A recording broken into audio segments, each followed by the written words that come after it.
Good evening and welcome to Sunset News on this Thursday evening. As always, we bring you news, community stories, economics, weather and sports. I am Aina Koyo. And I am Micheline Navatises. In the news tonight, the 33rd commemoration of the Police Day took place today at Falfish Bay Civic Center. Julia Mukusuka, Deposit Manager at Letseho Bank, extended appreciation for the Namibian police community support. In recognition, Letseho sponsored 20,000 Namibian dollars towards the commemoration of the 33rd Police Day.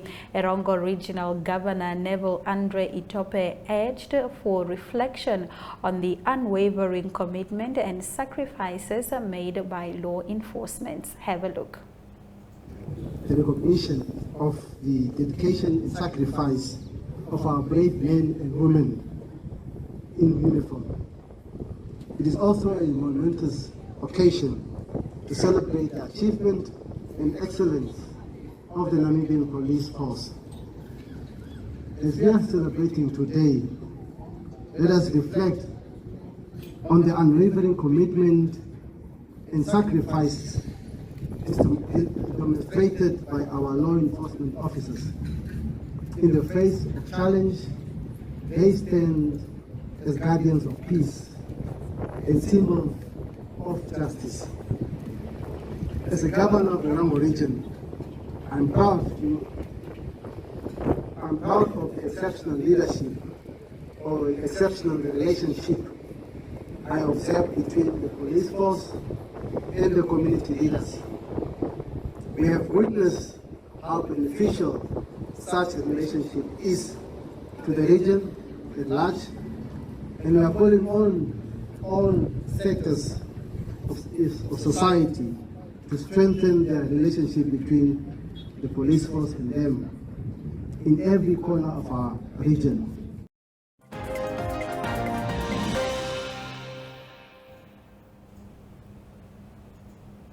This is such a great step for Namibia to position itself as a logistic hub. Micheline, what are your thoughts? Of course, I must say that, I must be in agreement with Neville Andre, because these are not just, they really go, okay, it's their occupation, of course, but they really go out of their way to make sure and enforce that we are safe at all costs. Now that we are even approaching the festive season, you've seen they're really all hands on deck. They're ready and they're ready to serve us. So I must say kudos to them for also just recognizing and making them feel extra special on this day. Yeah, that is amazing. I mean, no amount of contribution is ever too little.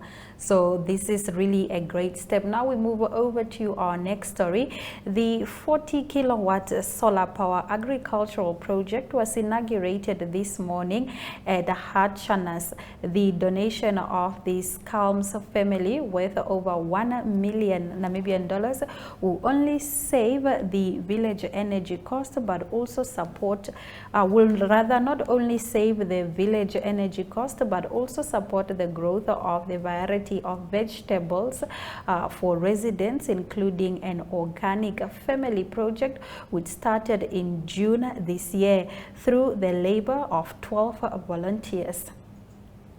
What are the benefits, Micheline, of starting a farming project? I must firstly say kudos to them.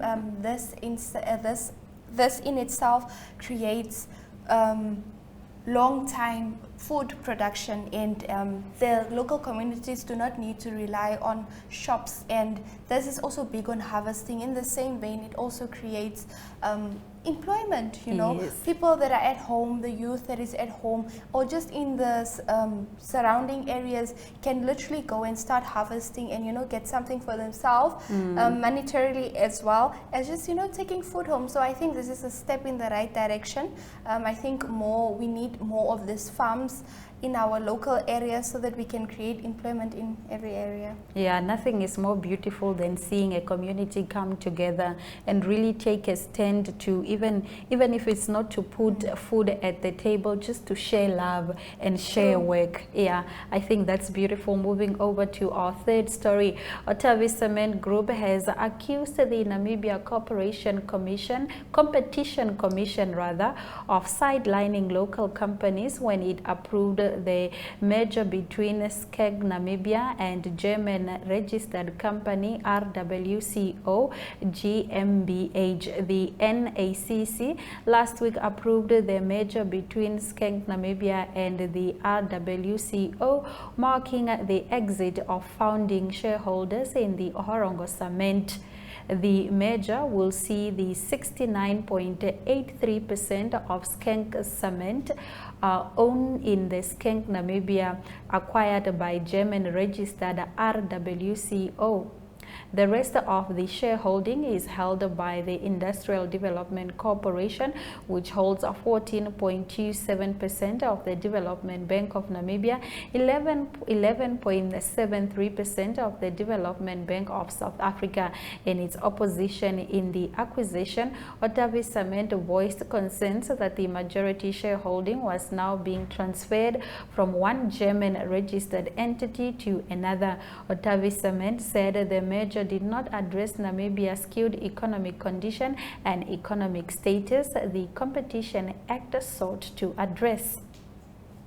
All right, what are the detriments of sidelining local companies in, such business transactions? And I think it is important that there's a reason rather why policies are in place. So such accusations don't just pop out of nowhere. And the fact that international countries are involved, I feel we need to try by all means to keep our resources by our side, yes. To create more employment, extra employment, because a company, I believe, does not stay stagnant for 2-3 years, and it expands. So to try and keep that with us, I don't know if the accusations, on what grounds the accusations are made, so I wouldn't really want to comment on that. But I would just encourage that the president recently said that we need to try and keep our resources by ourselves and stop exporting raw materials so that we also have something to stand for. And I'm in agreement with that. That's the same situation that's happening here.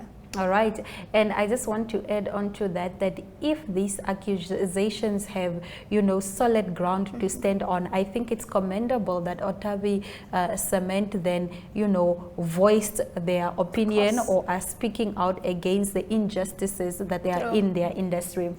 All right, the Cancer Association of Namibia received a donation of $2 million Namibian from Bank Windhoek.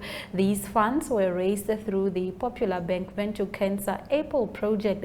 Cancer Association CEO Rolf Hansen said that they are grateful for the long-time standing relationship with Bank Windhoek, although economic conditions have slightly affected this project's profits. Why is it rather important for corporate organizations to get on board and aid associations like the Cancer Association of Namibia? Firstly, I must say kudos to the Bank of Namibia for always being commitment. 2 million really will go a long way for the Cancer Association of Namibia. Rolf Hansen recently came in and spoke about the social issues and just the issues that the association is facing. So I think corporate companies coming on board, and hopefully we'll see more come on board next year, goes really a long way, Aina. It really assists in all the areas, like you say. It adds to every little, or it closes every loophole or every hole that is there. So I think if corporate companies come to the party, add some, it always does not have to be money, but identified issues by the association, they can share it with the corporate companies, and they can decide in which way they want to volunteer, or even just volunteering goes really a long way. I love that the work of the Bank Windhoek, with these Cancer Apples is very important. I remember they really come a long way. When Yes. I was in primary school, I remember we used to donate and buy cancer Was it apples. $5, It's $3? $5, Yeah. $3 somewhere there. Yeah. Right, South Africa's Reserve Bank will cut their rates sooner than expected. Stay with Sunset News for more on this story. Welcome to My.NA Cars, your ultimate destination for everything automotive. I am your host, Diana Master. Teamwork makes the dream work, right? Discover the latest models, innovative technologies, and expert insights from our passionate hosts. Learn essential maintenance tips and get exclusive behind-the-scenes access to the automotive industry. Don't miss My.NA Cars on NTV every Thursday at 2100 hours. Tune in and ignite your passion for automobiles.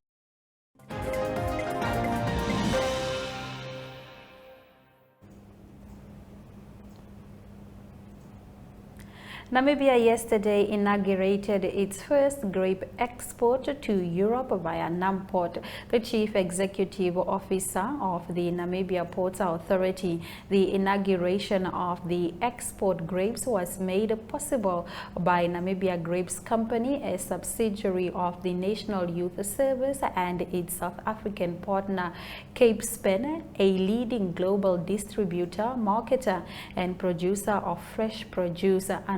Andrew Kanime, at the maiden export of Namibian grapes to the European market via the port of Walvis Bay, stated that it is deserving a great praise that Namibia has stepped in to rescue the situation where our neighboring ports are under operational strain. Kanime stated that it is therefore particularly because of the absence of one or more of these imperatives within the Namibian logistic chains that for years we have seen the Namibian grown grapes being transported all the way to Cape Town for export to Europe. Also speaking at the event, the Minister of Sports, Youth and National Service, Agnes Chongarero, said the occasion marks a significant milestone in Namibia's journey towards economic growth and localization of key logistical services. Let's have a look at our economic indicators.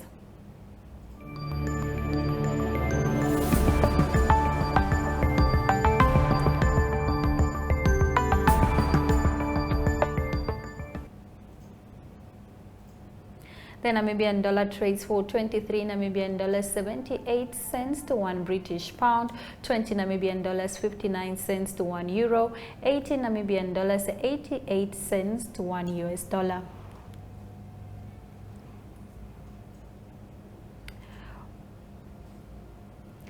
Two commodities have dropped: gold with 0.43%, copper 0.09%, and platinum and Brent crude oil have gone up with 0.14% and 1.25% respectively.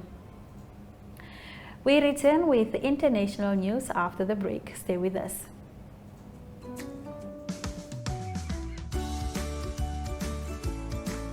Take a load off and tune into another episode of Brave Namibia, when we take a look at both ordinary and extraordinary Namibians sharing their stories. Brave Namibia is broadcasted on NTV Saturdays at 6:30 p.m. and oneup2.com, and broadcasted on the following Facebook platforms on Wednesday at 5:30 p.m. Republicane, Algemeine Zeitung, Namibian Sun, and all Namibia Media Holdings pages. For more information, contact the Brave team at brave@synergy.com.na. Brave Namibia, for the ordinary and extraordinary Namibians.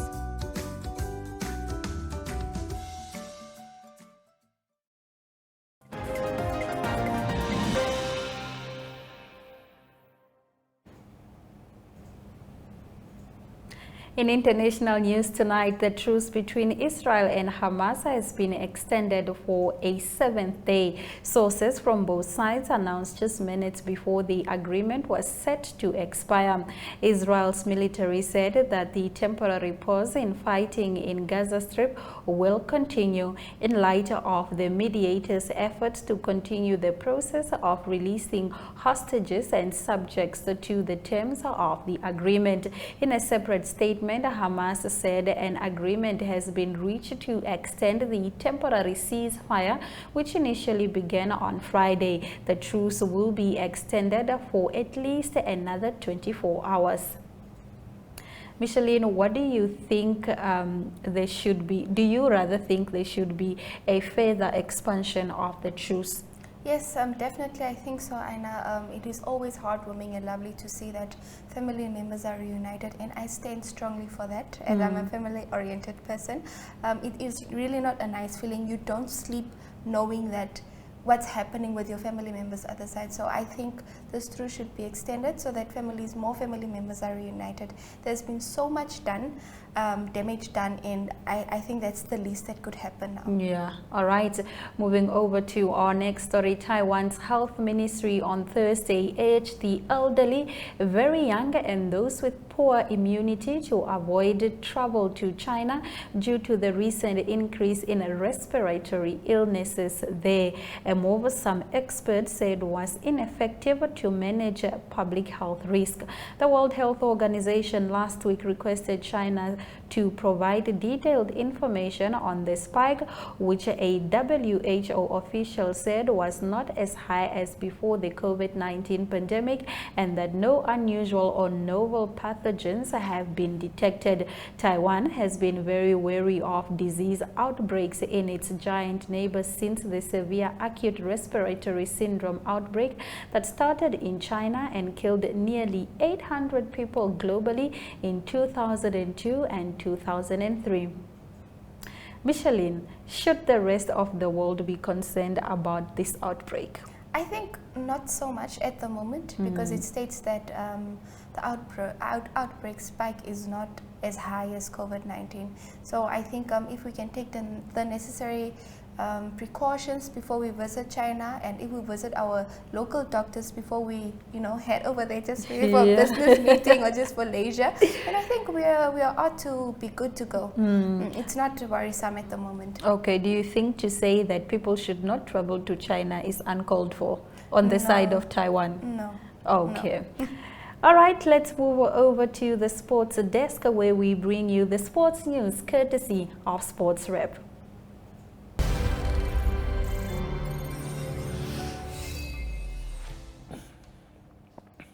Well, good day, viewers, and welcome to today's Sunset News, brought to you by Sports Rep.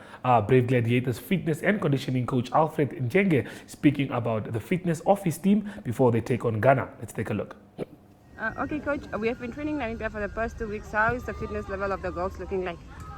I mean, it's a good first run out to this morning. Everyone looks very good, conditioned.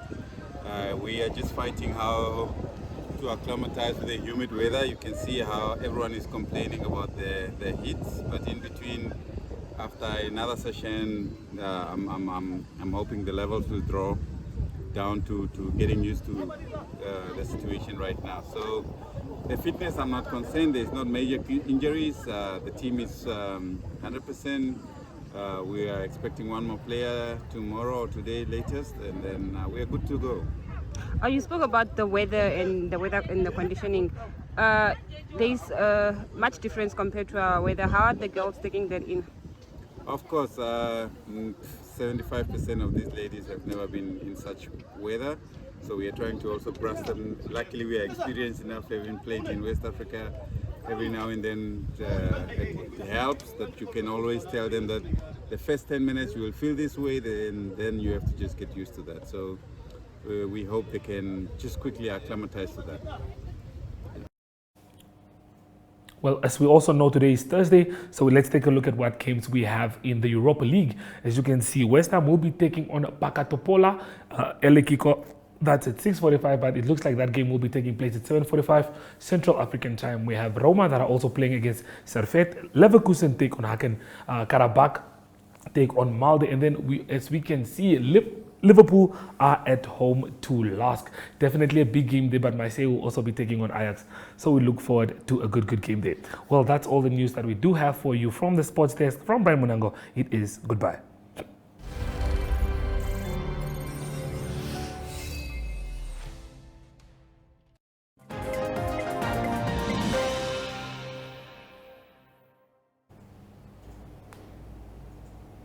Let's have a look at the weather predictions for tomorrow.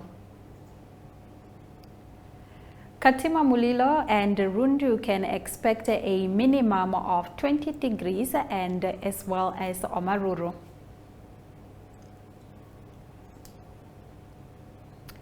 Kate Manshwab Aranos can expect a maximum of 37 degrees, while Hentis by Swakopmund and Walvis Bay can expect a minimum of 17 degrees. We will take a look at our entertainment news shortly after the break.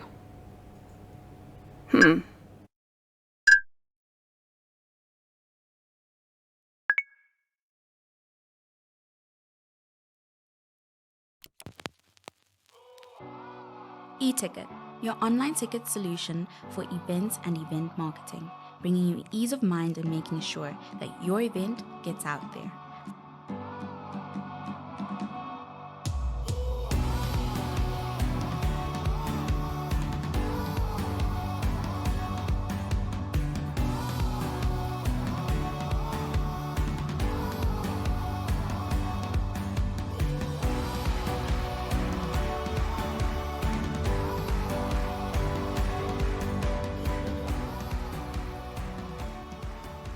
For more information, contact events@nmh.com.na.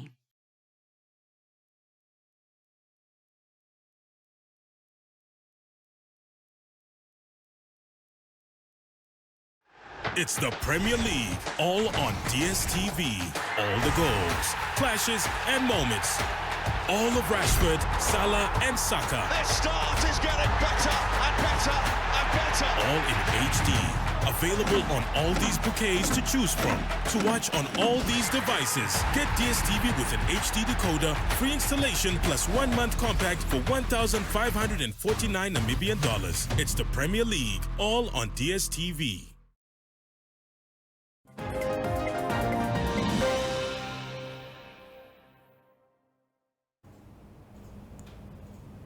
In our entertainment news tonight, this December, Zambezi Magic is staying true to the channel's pay offline, sharing our stories, and will be hosting a weekend movie festival featuring Namibian films.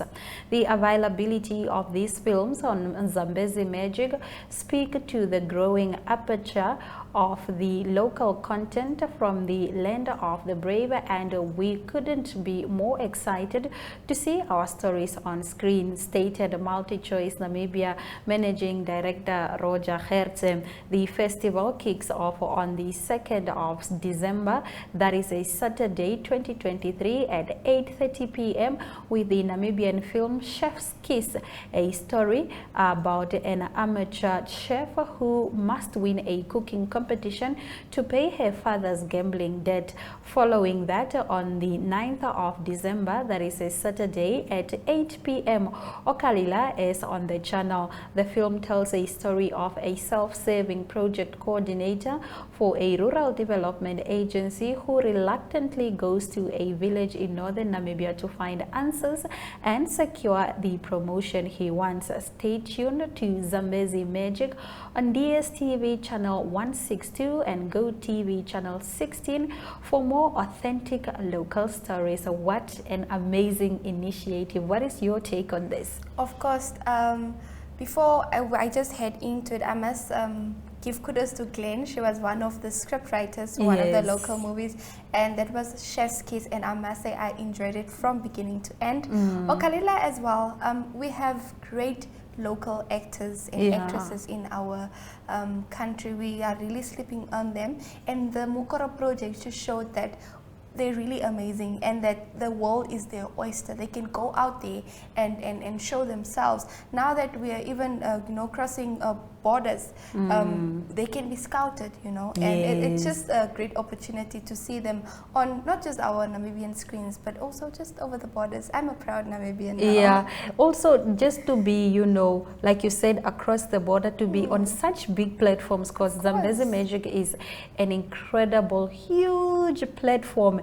And also these movies, I understand, or films rather, I understand, are also on Showmax, which is another, big platform. We now have like cross audience. People in Nigeria can watch our creatives.